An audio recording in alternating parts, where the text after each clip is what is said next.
देखिए, ये है ना प्री मेनोपॉजल सिम्टम्स कहते हैं इसको। मासिक अभी जाने का है, 38-40 में क्या होता है, मासिक जाने को रहता है। तो अभी ये आप जो भी कंप्लेंट्स बोल रहे हैं ना, कि बहुत डिप्रेशन है, मूड स्विंग्स है, कभी बहुत रोना आता है, कभी गुस्सा आता है, कभी खुश रहते हैं, कभी बहुत दुखी रहते हैं, इसको मूड स्विंग्स बोलते हैं।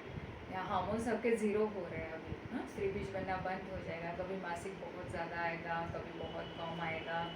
और किसी पेशेंट को तो हैवी ब्लीडिंग रहते हैं, किसी को थके थके जाते हैं, वाइट डिस्चार्ज बहुत बढ़ता है, और आपका जो हेयर फॉल है, आपका थायराइड बढ़ रहा है, ये सब यूटरन हार्मोन्स डिस्टर्ब हो जाते हैं, इसके वजह से है। लेकिन ये मूड स्विंग्स इतने भी नहीं बढ़ने चाहिए कि आपकी नींद ही गायब हो जाए। 1-2 साल से जो आपको नींद नहीं है तो आपको तुरंत ट्रीटमेंट करनी चाहिए थी, क्योंकि फीमेल पेशेंट्स में ये बहुत कॉमन रहता है।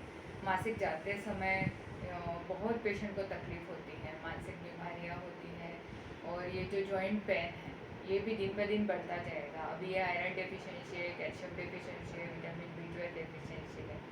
आयरन डेफिशिएंसी के लिए अनार आपको डेली खाना है, उससे शरीर का खून बहुत ज़्यादा बढ़ता है।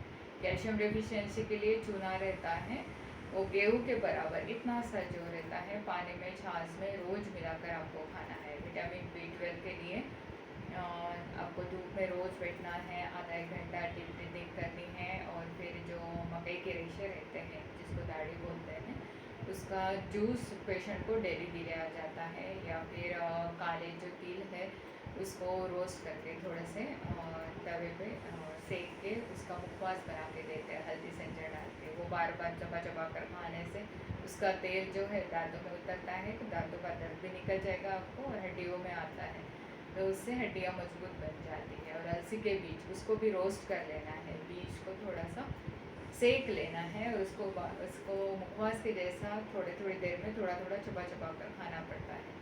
डिप्रेशन इतना आ गया है अभी, इसमें नींद की गोली आपको बिल्कुल नहीं खानी है। अगर नींद की गोलियाँ खाएंगे तो आपका बीपी फिर से डाउन हो जाएगा, ड्राउजी हो जाएंगे आप, और आलस बहुत आ जाएगा, थकान बहुत रहेगा, और ये हाथ पैर जो आपके हिल रहे हैं ना, ट्रेमर्स हो रहे हैं, कपकपी आ रही है हाथों पैरों में, ये इसी की वजह से आ रहा है। तो आपको ये सब चीज़ें, नींद की गोलियां हैं या फिर जो बीपी की गोलियां हैं, अभी कम करनी चाहिए।